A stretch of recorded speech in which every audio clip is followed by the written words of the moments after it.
بسم الله الرحمن الرحيم.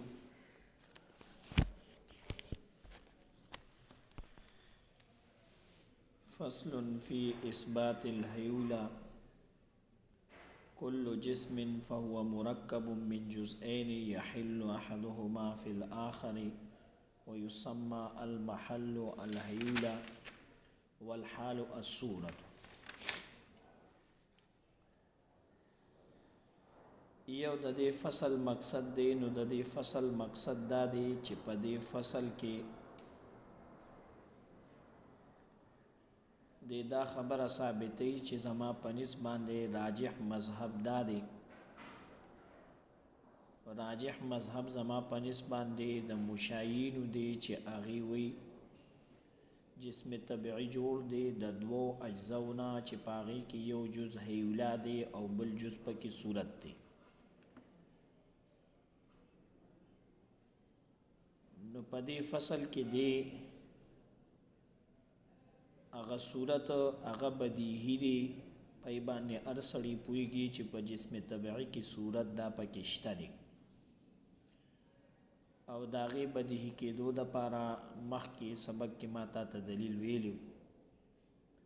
او په دې طریقه مې درته ویلو چې ګوره په جسم کې یو طول دی، یو عرض دی، یو عمق دی، یو لمبایی ده، یو چوړایی ده، یو جبروالی دی، یو دی لره یو شکل دی چې هغه ګول دی، پترسوالی دی، څلور ګوټې دی، درې ګوټې دی، دا ګې په شکل باندې دی، او بل دی لره یو رنگ دی. نو که رنگ موږ واخلو، دا شکل واخلو، دا لمبایی واخلو، چوړایی واخلو، گهرایی واخلو، دا ټول شیزان چې راجمع کې د دې نه تشخص او متشکل جوړیږي، او دا ټول اعراض دي. اعراض به جوهر غواړي، ځکه اعراض داسې دي چې دا په خپله په خارج کې نشي راتلی، اعراض په خارج کې په خپله نشي راتلی. د دې نه پس انشاءالله مختصر غونته کې درته بیا د جوهر د عرض تعریف کوم چې ته پې پوه شي. مخکې تفصیلي را روان دی، خو هغه چېرته دی تلکمت کې ما خیر ګري. نو اعراضو د پاره به جوهر خامخا عرض به د جوهر نشي راتلی. نو په دې جسم کې خو دا طول عرض موک رنگ او شکل شته، نو دا په څه کې راغلی دا نه دي، مګر په دې جسم کې دغه جسم طبیعي دا صورت پکې پروت دی، دا دی صورت تعارض شوي دي. نو په جسم طبیعي کې صورت خو بدیهی دی، هر سړی په دې خبره باندې پوهیږي، او د بدیهیاتو دپاره دلیل ته ضرورت نه وي. اوس خبره په دې کې دا چې په دې جسم طبیعي کې هیولا هم شته، او هیولا دا خفي دی، او د خفي دپاره دلیل ضرورت وي. نو په دې فصل کې هغه دلیل د هیولا هغه ذکر کوي چې بای هیولا شته دی. دویم نمبر به دا ذکر کوي چې هیولا جز د جسم دی، او دریم نمبر به دا ثابتوي چې دا هیولا دا محل دی د پاره د صورت جسمی. او په دې طریقې سره چې په جسم بسیط کې ثابت کی، نو په جسم مرکب کې به په خپله باندې ثابت شي، ځکه جسم مرکب کې جسم بسیط پروت دی.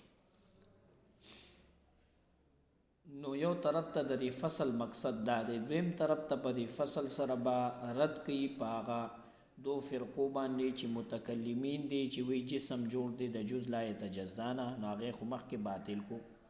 او ورسرې به رد کوي په اشراقیینو باندې چې هغې وی جسم جوړ دی د چانه، صرف د صورت نه. هم درته مخکې ویل. نو په دې دا خو د دې فصل مقصد شو. دی فی اثبات الهیولا نه اونیسه تر هغه صورته پورې په دې عبارت کې دی تا ته د دې خبرې وضاحت کوي چې یو مرکب اعتباری دی، یو مرکب حقیقی دی. یو مرکب حقیقی دی، یو اعتباری دی. مرکب حقیقی دی ته ویل کېږي چې هغه د داسې اجزاو نه جوړي چې د هغه اجزاو په خپلو کې افتقار علاقه به وي، یعنی یو جز به بل جز ته محتاج وي، او د دې نه چې کم مرکب جوړي نو هغې ته ویل کېږي مرکب حقیقي. او که داسې وي چې هغه د داسې اجزاو نه جوړ وي اجزا پکې شته دی خو خپلو کې اجزاو یو تعلق نشته دی افتقار نشته دی نو بیا ورته ویل کېږي مرکب اعتباري نو که ده چېرته په مرکب اعتباري کې هیولا ثابت کړی نو موږ ورته مرکب اعتباري خو څه حقیقت نه لري او د هدایت الحکمت دا فن د دې خو مقصد دا دی چې په حقایقو کې یو شی ته ثابت کړي نو دی وی نه مرکب اعتباري نه یادوم مرکب حقیقی یادوم نو جسم یې وګڼلو جسم طبیعي کې دوه اجزا وګڼل یې هیولا وګڼل یو صورت یې وګڼل دوه اجزا دي خپلو کې علاقه د افتقار شته دی چې هغه حلول والی دی هغه سری حلول والی دی علاقه د افتقار پکې حلول والی دی چې یو جز محل دی یو حال دی یو بل ته محتاج دی دغه علاقه د افتقار او د حلولیت پکې شو دویم نمبر په دې عبارت کې د حلول تعریف دی حلول څه ته وایي نو حلول په پښتو کې د وایي چې یو شی په بل شي کې ورننوتل دې ته ویل کېږي حلول والی او په اصطلاح کې د حلول والی تعریفات مختلف شوي دي بیا په ځینې تعریفاتو باندې اعتراضات هم شوي دي میبزي کې به انشاءالله بیا تفصیل راشي دلته مختصرا یې درته ویم یو په دې معنا سره چې دی وی حلول والی دی ته وی چې خاص کېدل د یو شي بل شي سره یو شي بل شي سره داسې خاص شي چې یو ته اشاره بعینه اشاره دی بل ته وی دی ته ویل کېږي حلول لکه د دې مثال داسې واخله اوس او چینی دی تا په اوبو کې واچول هغه حل شو نو دا چینی دی اوبو کې دا حلول چې کوم راغی خاص شو دا چینی دی اوبو سره په دې حیثیت سره که چینو ته اشاره کې هم دغه اوبو ته اشاره ده که اوبو ته اشاره کې هم دغه چینو دی نو یو ته اشاره کول دویم ته اشاره په خپله باندې راځي یو ته اشاره کول بعینه اشاره دی دویم ته یو تعریف د حلول دا دی دویم تعریف دی کوي چې تخصیص د شی بل سره بس دغه مطلقاً دغه تعریف کوي چې یو صفت چې بل موصوف شي بیا حلول په دوه قسمه باندې دی یو ته ویل کېږي حلول سوریانی او بل ته ویل کېږي حلول توریانی حلول سوریانی دې ته ویل کېږي چې د دې یو جز بم اجزاوي د دې دویم بم اجزاوي او د دې اول په مقابله کې هر جز د دې دویم جز سره داسې حل شوي چې جز په مقابله کې جز هر وخت پروت دی لکه ساده مثال یې درکړم لکه خوږوالی واخلئ نو دا خوږوالی د الوا په هر جز کې پروت دی نو که هر جز د الوا د سوجې رانیسي په هغې کې خوږوالی پروت دی دې ته ویل کېږي حلول سوریانی یو حلول توریانی دی حلول توریانی وی چې د هر جز په مقابله کې د دویم نه هغه جز نی پروت یعنی اوبه دی په ګیلاس کې واچولې نو حلول د اوبو خو په ګیلاس کې راغې خو داسې خو نه ده که نه چې د اوبو هر جز په مقابله کې د ګیلاس جوش دی ولې اوبه چې کوم سیډونو ته لګېدلي دي نو سیډونو د اوبو هغه اجزا چې کوم سیډ ته دی په مقابله کې اجزا شته دي د محل خو دومره دا چې کوم منځ کې اوبه دي په مقابله کې خو د ګیلاس اجزا نشته دی که نه ویښ کې شته منځ کې نشته دی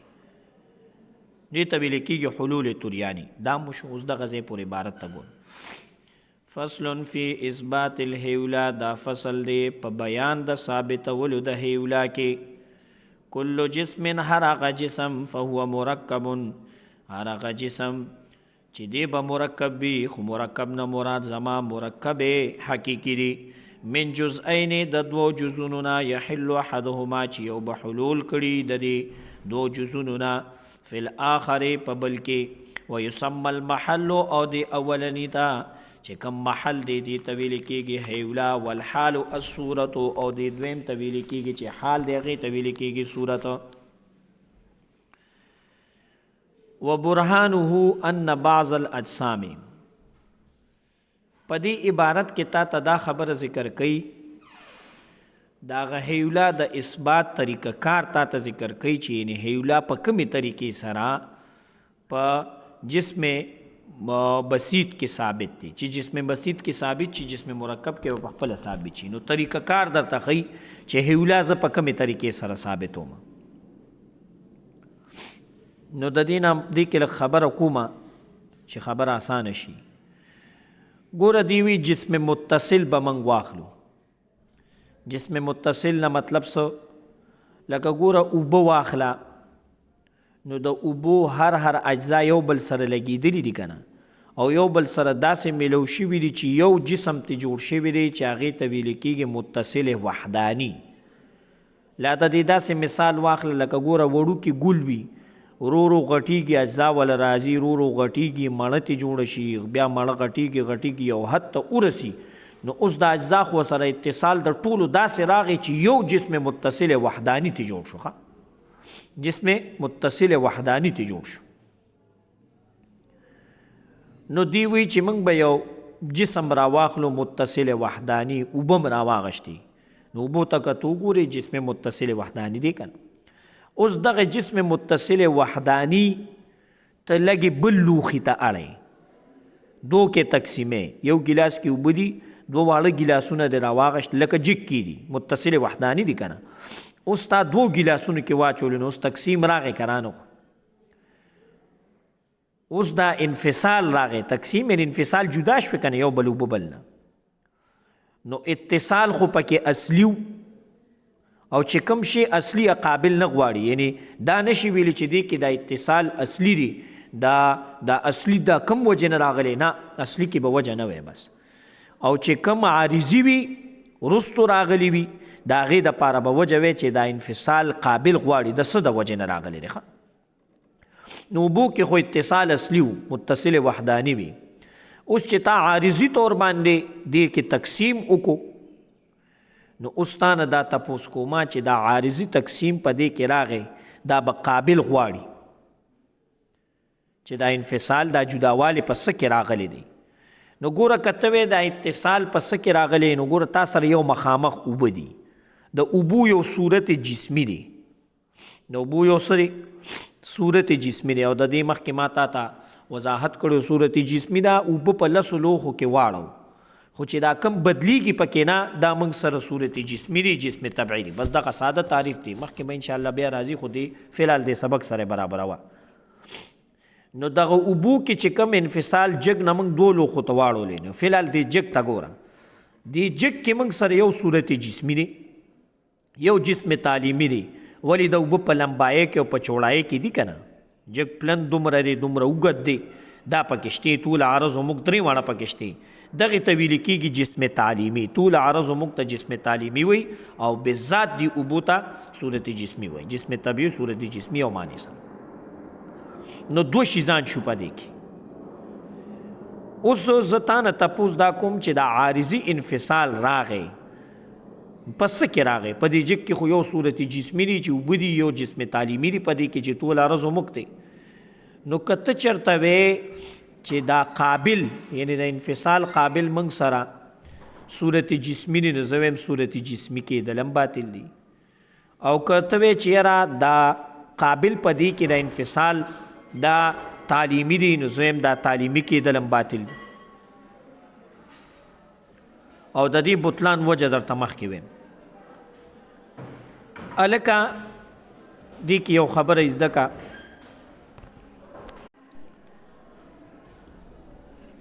صورت جسمی او جسم تعلیمی. صورت جسمی ملزوم دی او جسم تعلیمی وسره لازم دی. ګوره هر یو شي لره طول عرض او عمق شته او کنه، نو صورت جسمی ملزوم دی او تعلیمی وسره څه دی؟ دا وسره لازم دی. او جسم تعلیمی سره اتصال لازم دی، جسم تعلیمی سره اتصال لازم دی.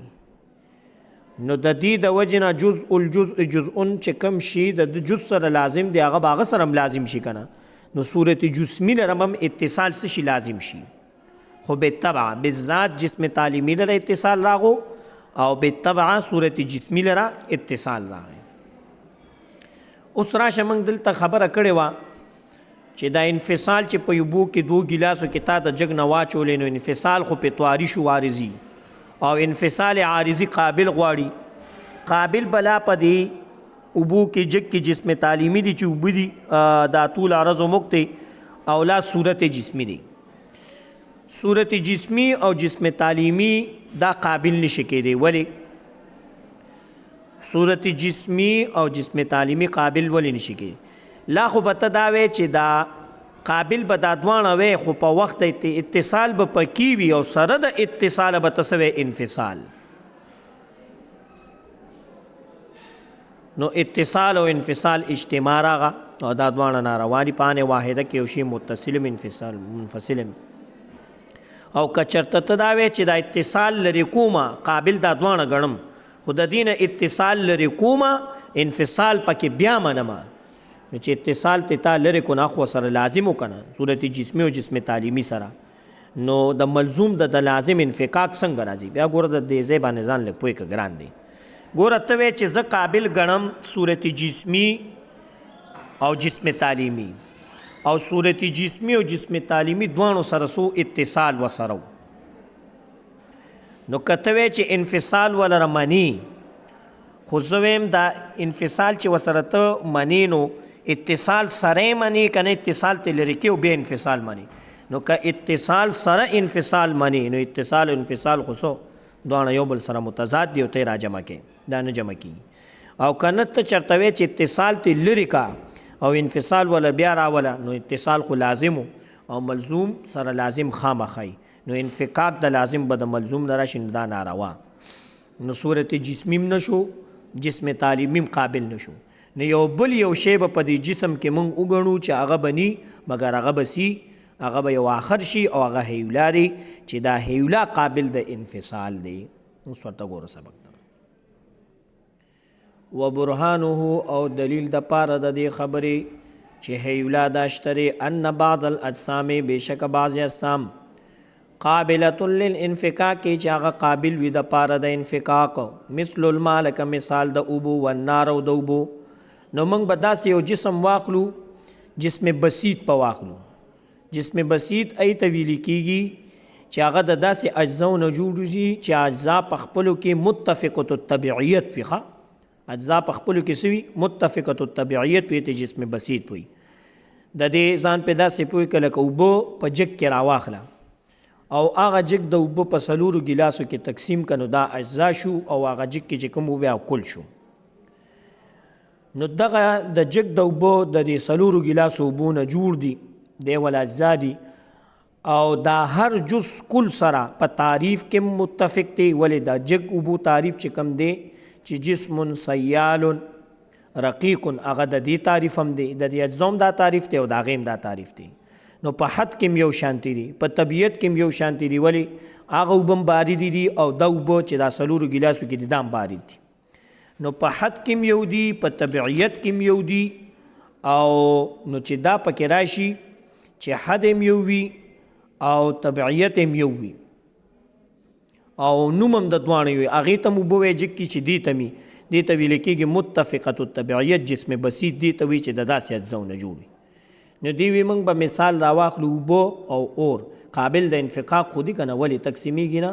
اوبه سړی مطلب دا دی د جګ نه په وړو وړو ګیلاسونو کې واچي، لا اور په غټ شي کې وړو وړو کې تقسیم کې. یجب واجب دی ان یکون فی نفسه چې ایدی دی فی نفسه په نفس الامر کې متصلا واحدا، دا به متصل واحد وي. متصل واحد دی که نه، لږې لږې اوبه په خپلو کې راجمع شوي دي او ټول جګ اوبه ته جوړې شوي دي، لږ لږ اور ټوکړې راجمع شوي دي، کل اور ته جوړ شوي دي، نو دا ټول متصل واحد دي که نه غټ. ما درته مثال د مڼې درکړو. وإلا لزم الجزء الذي لا يتجزا، او که چرته دا متصل واحد نشي نو بیا به په دې کې داسې اجزا وي چې یو جز بل جز نه جدا جدا وي، نو دا جسم به بیا د داسې اجزاو نه جوړ وي چې هغه به جز لا يتجزا وي، او جز لا يتجزا خو موږ مخکې باطل کو. ویلزمو نو چې دا نشو، ویلزمو نو لازم شو من هذا دې سره اثبات الهیولا، اثبات د هیولا راغو فی الاجسام کلها په ټولو جسمونو کې. دلته کې دی دا خبره کوي، دلیل مخکې وی ټول چې په جسم بسیط کې هیولا راغې نو په اجسامو مرکبو کلها کې به مراشي، ولې هغه د دې نه جوړ دی کنه. اوس دلیل وی لأن ذلك المتصل، ځکه دغه متصل دا اوبه چې کومې دي قابل للانفصال، دا به قابل د انفصال وي. قابل د انفصال به عارضي طور باندې دي ته انفصال راځي کنه، ته په وړو وړو ګیلاسونو کې واچ. فالقابل للانفصال، نو تپوس دنه دا کوم عارضي انفصال چې کوم شي چې اصلي وي هغه قابل نه غواړي او چې کوم عارضي وي هغه قابل غواړي نو دا انفصال خو عارضي دی دا چې کله دی تراغه نو تا نه دا تپوس کوم فالقابل للانفصال قابل د انفصال دپاره فی الحقیقت په حقیقت کې اما یکون هو المقدار والصورة المستلزمة للمقدار تا نه دا تپوس کوم چې دا قابل موږ سره د جګ کې یو اوبه دي چې هغه موږ سره صورت دی او یو د دې طول عرض عمق دی چې هغه موږ سره مقدار دی نو دا قابل بلا دغه جسم تعلیمی وي چې مقدارات دي او لا دغه صورت دی